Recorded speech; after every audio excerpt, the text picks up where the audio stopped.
And good morning, everyone out there in internet land and across the universe, because I know somebody out there's watching us. Listen, this is Yvonne DiVita, and in Binghamton today, we got some really good weather. How about that? We got some sunshine out there, and the dog's over here saying, when are we going to walk? So I think it'll be pretty soon. It is in Colorado, but it's pretty good today.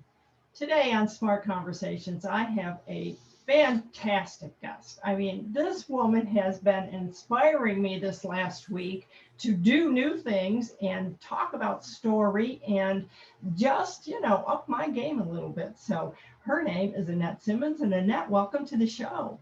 Thanks. Hey.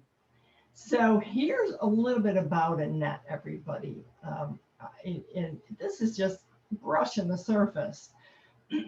She says she started reading psychology books when she was 14. She did it initially because her dad, a social worker, gave me books like Transactional Analysis and Rational Emotive Therapy. And then she continued because she thought this knowledge might help her figure out how to become more popular in high school. Okay, Annette, more popular in high school. Didn't Well, we all do that? I was a strange teenager Yeah, anyway. I only amped it up by getting, so into psychology. yeah, yeah. And so here's a quote from Daniel Pink, who is an author and someone you should be looking up, folks. Once upon a time, story was banished from business. Then Annette Simmons came along to show us the error of our ways. This book, we're going to talk about Annette's books. This book is a smart, practical guide to tapping the power of narrative to improve your business and your life. And I'm reading one of Annette's books right now, everyone, and I agree with that quote. So she says she's not a natural feeler. So her understanding of human behavior and the art of communication includes all of the small details a natural might miss. Mm. Her dad wouldn't let her study psychology because there was no money in it. I'm like laughing a little bit about that, and that's it's like my parents telling me you can't study English because there's no money in it, right? So she got a degree in marketing from Louisiana State University with psychology of persuasion. She moved to Australia. Oh, you were brave. During her 20s and early 30s, I first fell in love. in export with Ericsson, then on the Ford account at J. Walter Thompson. Blindly encountering the differences in between America and Australia, then Japan, Philippines, Europe, Hong Kong, she bumped, crashed, and eventually learned to surf the waves of cultural differences. That is really huge. I learned that the meaning is arbitrary, she says. What is important to one culture may or may not be important to another. But this is the big thing, everyone. This is what we're going to do today. We're going to talk about story is the DNA of all meaning. Nothing is important without the story you tell yourself about it. Annette, that really got me right there. Story is the DNA of everything. I am such a big, I have to, for like 15 years, I've been telling everybody, you have to make it a story. You can't give people anything without relating it to a story. But you're taking it so that little bit step further in. And by the way, folks, I'm reading her book. Whoever tells the best story wins. And if that isn't the best title that I've seen in the last 5 years, I don't know what is. And Annette, tell us a little bit about your books. And I mean, the one I'm reading now is the second edition of that book. Yeah, and the story factor, which is the one that Dan Pink was talking about, came out in 2000, and it came out in a third edition last year. Wow. And for the first time, I did a audio version of it. But when I say the story is the DNA of all meaning, what I'm learning about myself is that when I want someone to see what I've seen, I have to take them on a little field trip. Yeah. And if I take them on this hypothetical, exam analysis of the logic, it doesn't seep into the sensory understanding that we have Yeah. that allows us to use our intuition and to monitor all sorts of different things that are going on around us. One of the things about story is that you've got, even though it's a narrative, it was, it's multiple narratives. It's not just Goldilocks, it's the three bears, it's all of these different balancing points of view is what makes a story fascinating. But if we don't take someone through a sensory sort of examination of it with examples of true life situations, or if you're a good enough writer, you can come up with fiction that is more true than some true life experiences. Indeed. And that is what takes somebody on a field trip, and in the privacy of their own mind, lets them noodle around saying, oh, okay, well, I thought this was important, but I guess that's important too. And once you can get someone to balance that out, it changes the conclusions they come to. That's really, really profound. It changes the conclusions. Yeah. And one of the things that in the book I'm reading, Whoever Tells the Best Story Wins, you talk about Microsoft and a gentleman who his picture is there with wine standing next to a barrel, and this is the story. And that is something that people don't understand either, is because we think, and I try to teach people this, but you're doing such a good job. I'm going to have to use some of the inspiration I'm getting from you to help me. Is the fact that when you tell a story, it's an emotional connection to another human being. So this picture of this gentleman, a Microsoft employee with his wine next to the wine barrel, doesn't have to be a 250-page novel about wine and why he likes it. The story is right there in the picture. Well, and the thing is that instead of just looking at him as a functional unit, he's the chief financial officer or whatever.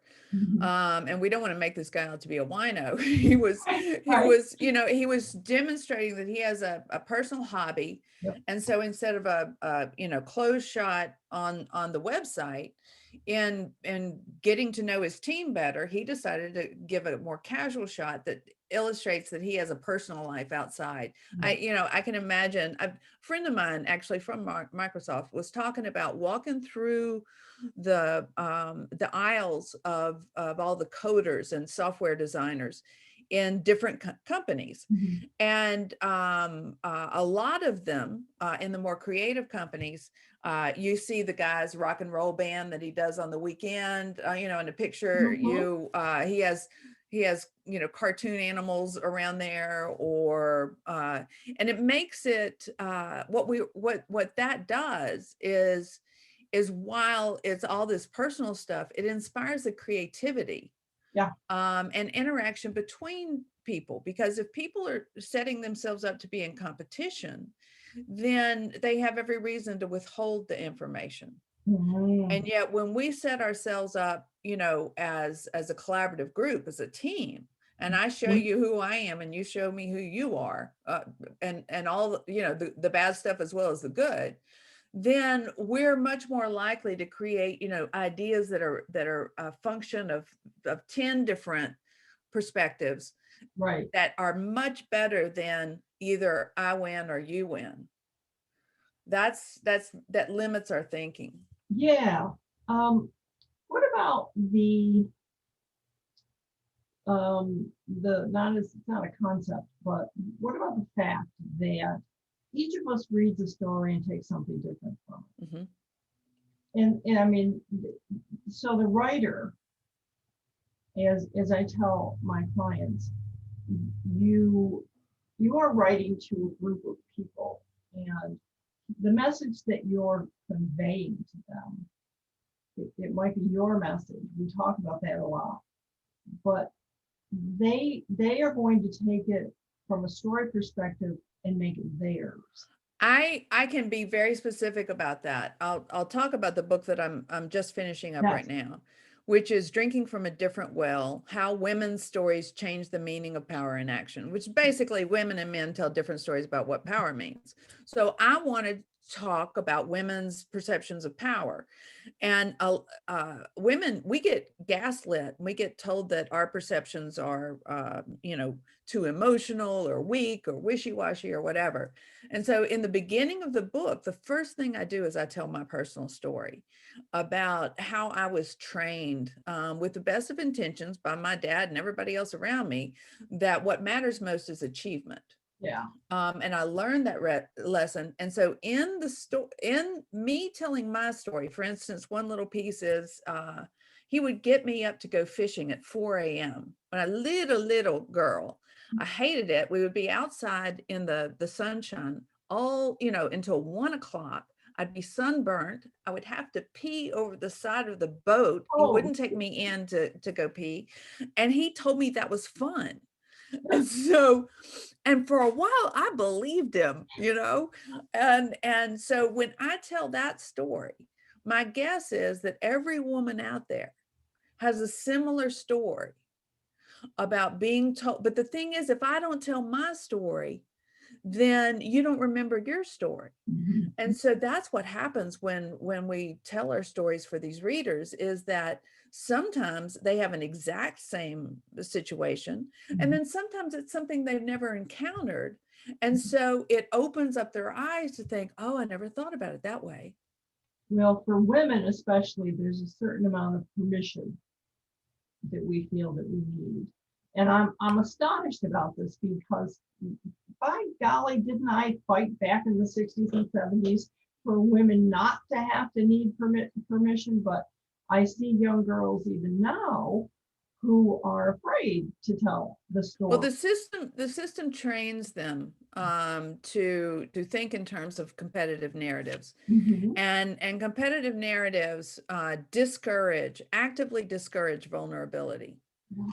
And so vulnerability, and I would call it, it's vulnerability could also be known as ESP, extrasensory perception, because you're actually, instead of just focusing, you're looking at your peripheral point of view, Yes. and it makes you smarter.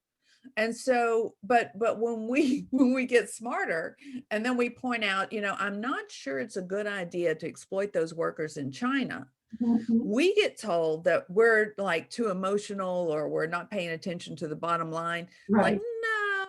no, we're actually thinking ahead. We're actually considering, how we're going to solve these long-term global problems. Yeah, I agree. I agree. So one of the things you and I talked about recently was paradox. Talk to me about that in relation to our conversation. Well, in studying the differences between competitive narratives and collaborative narratives, and they do tend to skew gender, but of course it's just a slight difference. We're two overlapping bell curves. Um, what I found is that the collaborative narratives really de-emphasize decisive wins. So we get taught as writers that, there are basic plots, man versus man versus nature. Yeah. Of course, we're not talking about women, but okay, we'll leave that for the later conversation. Mhm. So here's the thing, though, is that the way that people are conceptualizing storytelling is that you have these two in conflict, and one of them wins. It's Yeah. a resolution. Yeah. And the truth is that over time, you want both of them to win. I mean, Mhm. sure, we want nature to win. We find out how it reacts to, this conquest sort of approach. And so the self versus collective good, that's a paradox Mhm. that if we tell stories like it can be resolved, then we're misleading people. And so I think, okay, well, instead of man versus nature, it's a paradox of man's success and nature's success, or human success, and when you look at it as a paradox, it changes the story. And I think it expands the story. And I think it makes it more interesting, instead of the dead certainty that one beats the other. And I think women may excel at telling these stories with paradox. Another paradox that's really important to me to remember is the paradox between happiness and suffering. Yes. Any Buddhist will tell you that it's both, and to not get too excited about either one. And yet, if you have a hero story that has a hero that slayed the dragon and he's roar, that's not really teaching you that that the dragon's gonna beat your ass someday too. And I think that stories are much more interesting when we dive into these universal paradoxes that can never be resolved. And I even think that storytelling was designed so that we could have a way to communicate that involved both at the same time, rather than misrepresenting this as something that we can resolve decisively. And so the book, Whoever Tells the Best Story Wins, is a play on that. And I will fully admit that I have a bad habit of trying to infiltrate from within, because I knew the competitive people would be wanting to win. Yep. And then I kind of slide it in that, well, actually, you want both to win. It's a more stable solution. Well, I think that especially from the female perspective, we are taught that, stiff upper lip and competing with the boys. I mean, this is the big thing for me is in the last 30 years or so, that this competition with men means you have to be a man. So you have to act like a man and you have to dress like a man. So we put on these suits and we put on, I did the whole thing. And it's a failure. But we really believed that the only way we could be included was to operate according to men's priorities. What we didn't realize is that operating according to men's priorities would leave us feeling powerless to pursue our own priorities. Yeah, and that's the terrible thing. So I didn't. I bucked the system, and good for you. And I was mildly successful at the things that I did, but I'll never forget in this one company I worked at, and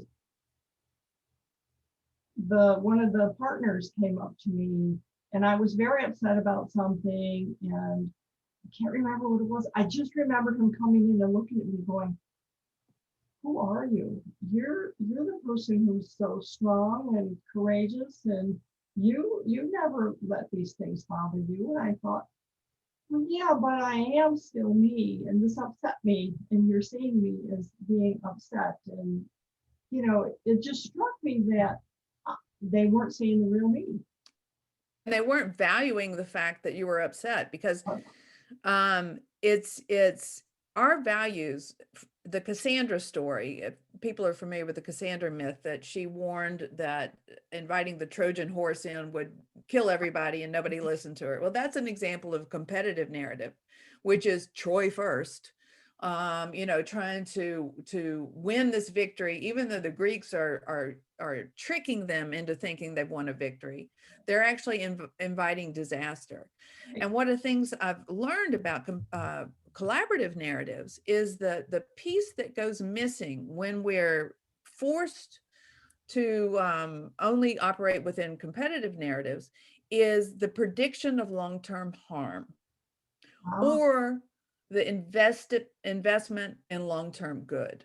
And so those are the two things that women are in many cases better at, just because we have a much wider circle of moral concern. We're paying attention to way more people's well-being than typical male narrative would. I mean, it's the kids in Africa, it's everybody. And so when our narratives conflict, what happens is that they usually get really ugly over money. And it's when women want to spend money to take care of people that are outside this core group's, circle of moral Yeah. concern, Yep. which we do all the time. That's what Cassandra was saying. This is not a good warning. It's when we make those warnings, and it's also when we try to skim some of the budget to invest in long-term benefits like sustainability metrics. Yes. Those get represented as feminized. They even feel to some competitive players as emasculating. Yep. More women than men wear masks. More women than men have been vaccinated. So we've got a theme here, and I think it's something we need to pay attention to. Well, absolutely. And when we circle back to the whole storytelling aspect of it, women do tell stories. I mean, what we do, and when I was a young mother and had my 3 kids in school, and I was a quote stay-at-home mom, we would have these coffee clashes. We told all sorts of stories of these coffee clashes. And what they did was they bonded us, and they helped us in the whole community. And that's what I like to talk about, is the fact that we are not a target market. I don't like the concept of a target market. I don't want people throwing things at me, darts or anything else. I want to be part of a neighborhood and a community. And when you can talk to me in that language, then I am more likely to listen to you. So what is the story there of building community in neighborhoods and getting away from the male-dominated view of how we perceive approaching problems? This feels risky to talk about it, but I'm going to do it anyway. I live in a predominantly Black neighborhood, and I go for a 3-mile walk every single day. Good. And I love my neighbors. There's Miss Petty, who's 95 years old and still driving. There's, I just stop and visit. Yesterday, I stopped and visited with 2 guys that were sitting out in the front yard about neighborhood, business, the prices of houses and all that sort of stuff. And it's a habit. And if you don't have the habit, then you may think you value community, but when during the day are you invest in time in community? Yeah. And so I've done work on racial diversity for 30 years and continue to do it. I'm working with my church to increase the diversity at our church. And it's about how we train our brains with the stories that we tell ourselves. Yeah. So you ladies, moms, we're telling each other stories, but I also want to remind you that you're using stories to teach your children cultural values. Yes. Sharing, kindness, Mhm. And these, it's like, just because we've grown up does not mean we need to stop these stories about sharing and kindness. But in the social media, what's happened is that competitive narratives have discovered that if they can pretend like there's a decisive win, i.e. some group is to blame, Mhm. then they can get more clicks. But our stories tend to revolve around who can do something different now. Right. And so the finger gets pointed in different direction. And so a lot of the times when we women tell our stories, we're doing this. We're not doing that. We do that. But you know what I mean? It's like more Right. often. Yeah, I think too that the worry that I have is we are relying too heavily on social media today and allowing our children to, with the social media that they're interacting with, the stories are not there. They're real short, Yeah, oversimplified, yeah, and almost all competitive. yeah. It's either a story to place blame or a story to aggrandize one point of view without us getting any stories about how it's both. Right, right. So my granddaughter, for instance, she's 10. And she and her mom and dad and her brother and 2 cats lived with us for 8 months last year. And during that time, she would come down every morning that she woke up. She would Uh-huh. wake up and come down and sit and talk with me for 10, 15 minutes. And I would stop whatever I was doing and we would have these conversations. And she does love her tablet and her she just got a phone, so she's texting. So she texts me, "Hi, Grandma," and I love it. I love it. But I just worry that in the books that she's reading are graphic novels. She's not interested. I in preparation for having grandchildren, I have this library of books, and I can't get her to read them. So I don't know. I'm concerned that the young people today. It's a steady source of dopamine to click and get response, click and get response. And so you know, one of the things I hear is that little boys don't want to play baseball anymore because all they know is that when you start a game, if you're losing, you just restart it. And baseball, you actually have to go to the very end of the game. Yeah. And so they're not learning all those skills about sticking with it. Yeah, it's I hear a lot about baseball was boring. I'm like, well, I understand baseball. My husband loves the New York Yankees, so that's good. But when football season comes along, the story of what getting knocked down and beat up, I don't know. I don't understand it. It's a competitive narrative for sure. It is, exactly, it is. Well, we're getting close to the end here, but I don't want to stop because the value that storytelling brings to business. Okay, let's go there a little bit. Okay.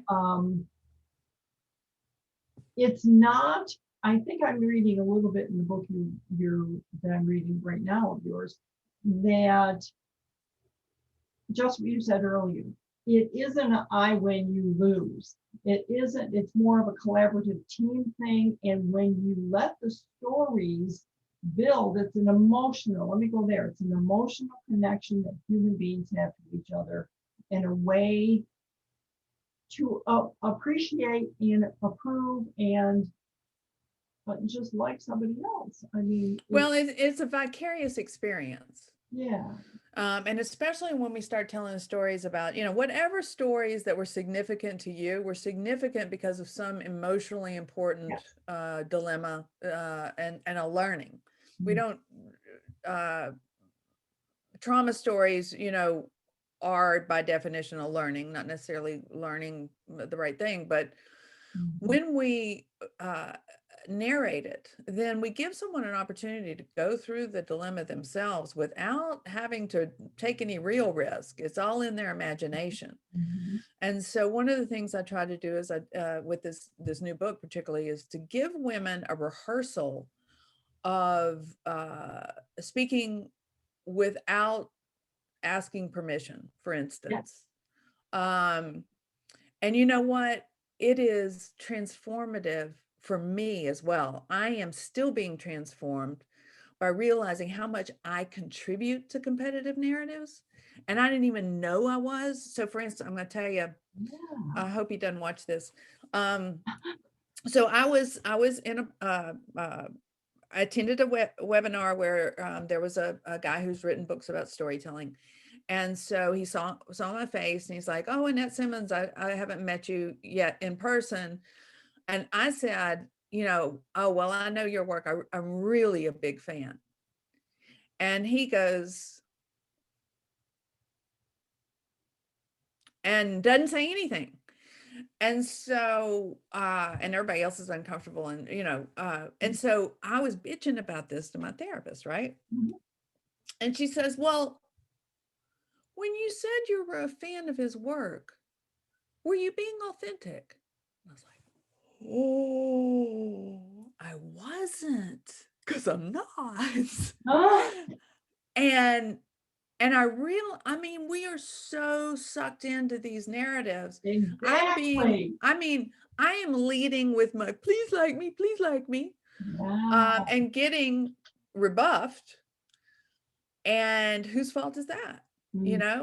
So I'm learning so much by exploring how much these competitive narratives have trained my brain to think in certain ways that I don't want to think anymore.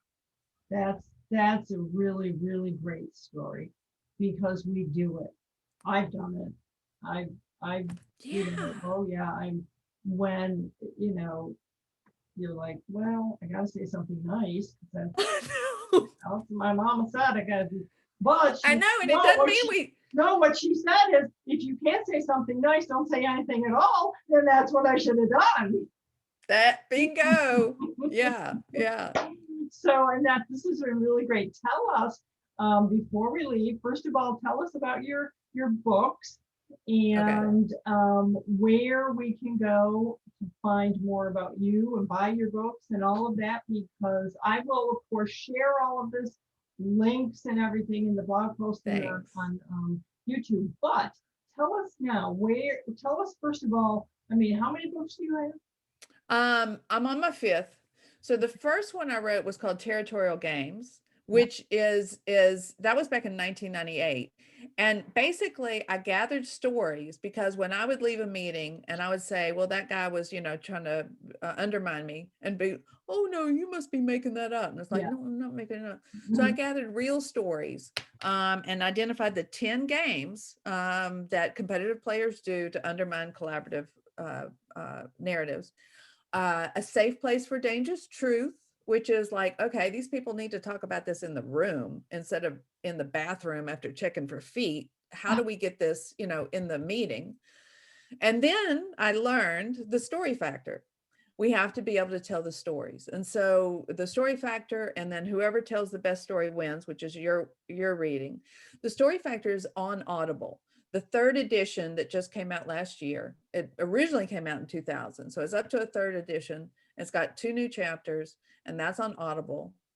If you buy it on Amazon, you want the ones with the little cartoon balloons, because there's 3 different covers there, and you don't want the old one. Whoever tells the best story wins is also on Amazon. And then the other 2 are still in print. So if anybody wants to read those, they're available. And then this next one will be called Drinking from a Different Well. And it'll come out in October. And that's going to be super. So we'll be speaking again in October when it comes I out. hope so. So Annette, and your website is Annette Simmons. AnnetteSimmons.com. AnnetteSimmons.com, everybody.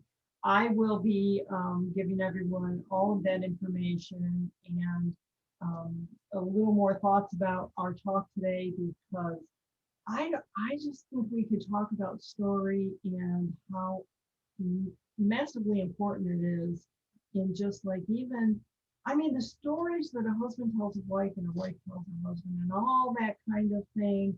And we could go on and on, but we'll do it. We'll go on, and we'll do All this right, again. we'll go on and on. I liked the way you talked about the paradox, and just some of the competitive things in the nature of story. This has really been fantastic. So, well, it's been a pleasure. Thank you so much for inviting me. I appreciate it. You're welcome. And everyone, we are signing off from Smart Conversations. This is Yvonne DiVita, and our guest today was Annette Simmons. We will see you next time around.